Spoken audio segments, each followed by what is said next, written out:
So today we're going to talk about loading magazines. These are snap caps. You can pick them up. They're like 5 for 10 or 5 for 20, something like that. I don't know. They're cheaper than normal ammo in the aspect of you'll always have these.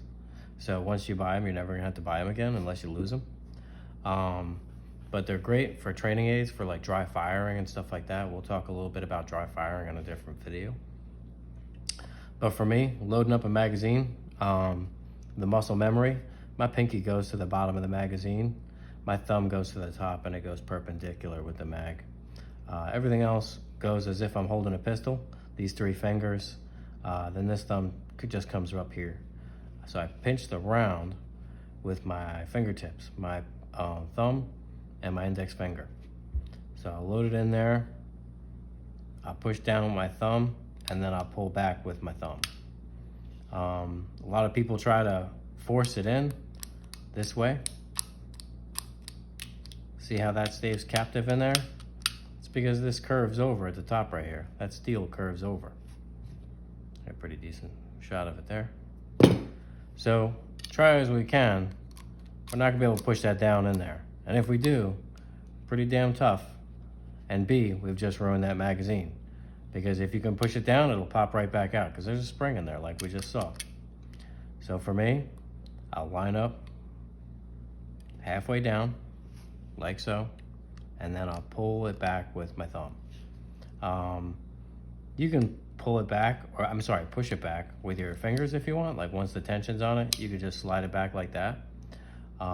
They make speed loaders where the speed loader essentially just acts as the thumb and pushes this round down and allows you to start the round in there. Then you pull your speed loader out, push it back. We'll go through that in another video. But it's important that you are doing this. If you're not acclimated to it, it's very important that you know how to load your magazine. Some magazines will be tighter than others. Some will be taller or shorter. So you won't be able to get all your fingers on them and get a pinky down here if it's a taller mag or something like that. So what that looks like is instead of having these 3 fingers on here, we'll have all 4 fingers. And my thumb, I could already feel it like starting to bind just on my hand, personal preference. I pushed it down, my thumb, pull it back, and just, I don't know, just the ergonomics of it doesn't work for my hand, but just to show you guys, pull it back, pinch it, pull it back.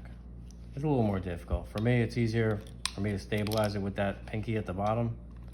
I can go a lot quicker and get my mags done a lot faster so that my wife doesn't yell at me because she's out of magazines and I haven't loaded them all yet, because that's my job when we go to the range, is I'm the mag bitch and I just load them up for her. So I hope this was informative and you took something out of it. And I hope you're practicing to load your magazines at least once a month if you're a everyday carrier. And if you're new to shooting and you're new to firearms, I would highly recommend getting some snap caps or just practicing with your ammunition when your firearm is away from your magazines, just so that nothing can happen. But anytime we handle live ammunition and we're not going to be using it in a self-defense situation, I like to try to keep the firearm separate. Maybe in the next room, throw it in the safe, something like that, just so that nothing can happen. That's why I really like practicing with the snap caps. If I'm dry firing, it's way better. Most guns will be fine dry firing them. I feel better knowing that the firing pin or the hammer is striking something, and you know, as the gun was designed to do. Just the same as when you rack your slide, you let it fly and you don't help that slide back forward. You do what was designed for the machine.